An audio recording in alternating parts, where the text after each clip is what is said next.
Hai, dhaggeeffattoota kabajamtoota hordoftoota YouTube chaanaalii kootii akkam jirtan? Nagaa keessanii ani jira galata Waaqayyoo haa ta'u. Har'a waan haaraan isinii fidee dhufee jechuudha. Yeroo darbee micayyoonii biyya Arabaa dhuftee ulfooftee jedhee kana isinitti hime. Amma biyya galuudhaaf qophaa'aa jirti. Inna like share gochuun na waliin turaadha dhaggeeffadhaan isiniin jedha. Inna inni biraamoyyuu akkamitti akka borcii balleessinu jechuudha. Ispoortii akkamii akka nu barbaachisus asumaan barattu oduu lama isinii fidadhee dhufe.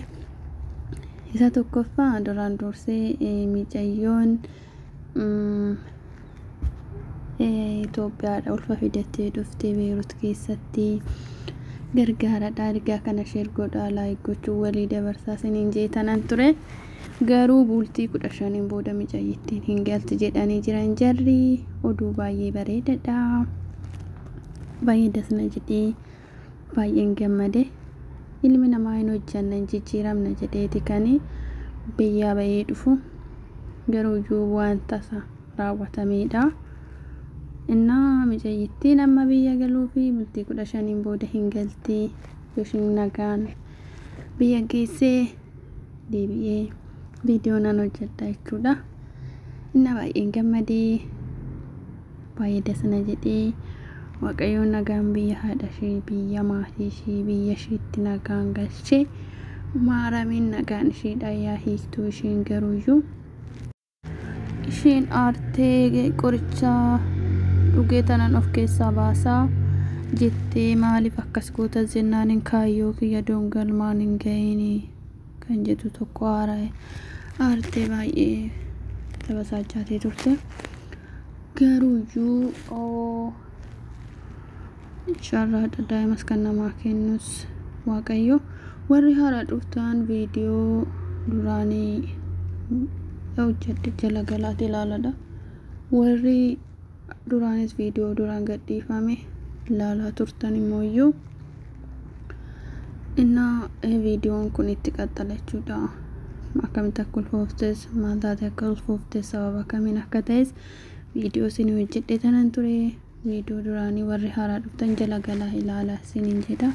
Like share comment gochuun na jajjabeessuun irraa fatinaadha isiniin jedha. Waaqayyoon nagaadhaan ishee haa galchu. Inni lammaffaan immoo borciin akkamitti bada? Borciin akkamitti bada kan jedhudha. Inni tokko massaajii gootanii jechuudha. Akkuma argitan kana ispoortiidha jechuudha. Ispoortii hojjechuun barbaachisaadha. Borciin baay'ee nama jibbisiisa. Ispoortii hojjedhaa warri borcii qabdanii. Ispoortii akkamitti hojjenna warreettanis immoo fakkeenya isinii agarsiisa tanan jira jechuudha. Akkattidha kan hojjettani. Inni biraa immoo loomii cuunfanii dhuguu. Ganama gara duwwaatti jechuudha. Biyaansi burcuqqoo tokko ganama tokko galgala yoo dhugan borciin namaa qannasaa. Quxurii 8 kan jedhamu san akkas jechuudha. Inna warri borcii qabdanis kottaa ispoortii hojjedhaadha isiniin jedha. Oduun kiyyaa har'a awwaalamaadha kan of keessaa qabatu. Isas haasawaa dabalataa jechuudha. Haasawaa dabalataa ammoo guyyaa darbee viidiyoon kun illee kanaan waliin qabatu Imaammaa Zinaash duute jedhee viidiyoon hojjedhe. Isa viidiyoo lammataa irratti isinii kan hojjedha.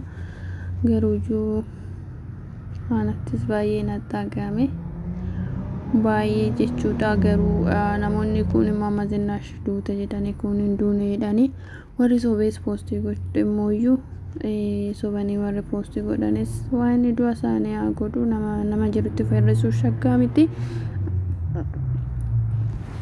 Anillee miidiyuma kanarraa hin aga'e malee duute fi jiraattee ishee bira dhaqee hin agarre. Innaa yoo duutu jiraatte waaqayyoon nafsa ishee haa maaru, yoo jiraattees umurii ishee haa dheeressu. Warri garuu jireenyaan ekeleen du'e abaluun du'e warri jedhan kuni waaqayyoomti gaa isaan haa sirreessu jenna. Miidiyaan kuni baay'ee nama barsiisa. Soballee namatti illee farrisu waan akka namoota nama sanii bu'anii nyaatanii amma jaartiin tun yoo jiraatte maal isaan goote? Mee maal isaan geesse? Nama aartii beekamaa kan nama bashannansiistu kan nama bohaarsitu duuteedhanii yoo viidiyoo hojjetan kana garuu baay'ee nama gaddisiisa. Baay'ee nama gaddisiisa. Warri akkas jedhee poostii godhe sun anillee በነገራችን ላይ poostii godhee jira.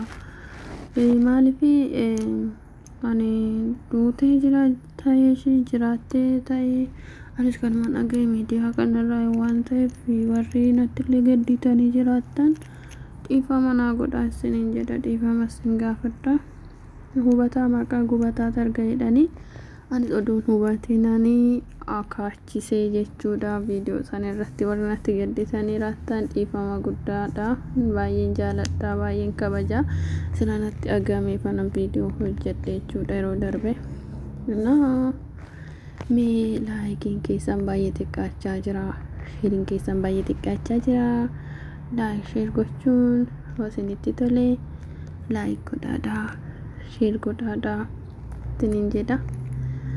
Guyyaa biraa viidiyoo biraatiin amman deebi'ee dhufutti nagaan naa turaadha. Warri boorjiidhaaf ispoortii nu dalaskiisi warrittan immoo lakkoofsa tokko naa tuqaashi maqaa keessan barreessatti lakkoofsa tokko naa tuqaadha. Garaan kiyya guddaadha ispoortiin hojjedha warrittanii. Iddoo ispoortii itti hojjetan deeminaan hojjedha warrittanii keessan na dubbisaa isiniin jedha. Guyyaa biraa viidiyoo biraatti namni deebi'ee dhufutti nagaan naa turaadha. Waan gaaffii isinitti ta'e na gaafadhaadha. Bye bye.